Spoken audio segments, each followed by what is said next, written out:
Hello guys and welcome to Tech Tricks tutorial.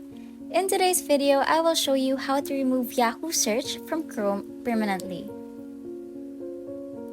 First, open Google Chrome on your computer. In the top right corner of the browser window, click on the three dots to open the Chrome menu. From the drop-down menu, select Settings.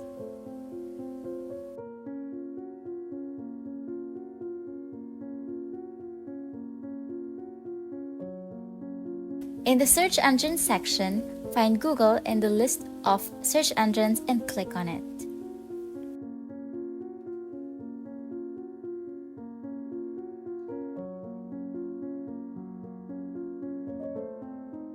Next, check your extensions. Click on Extensions and look for any Yahoo-related extensions. If you find any, click Remove to uninstall them, or you can just disable them. To ensure everything is clear, scroll down and click on Reset Settings. Confirm by clicking Reset Settings again. And there you have it.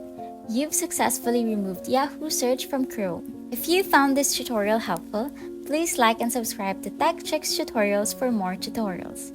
Thanks for watching, and I'll see you in the next one. Bye!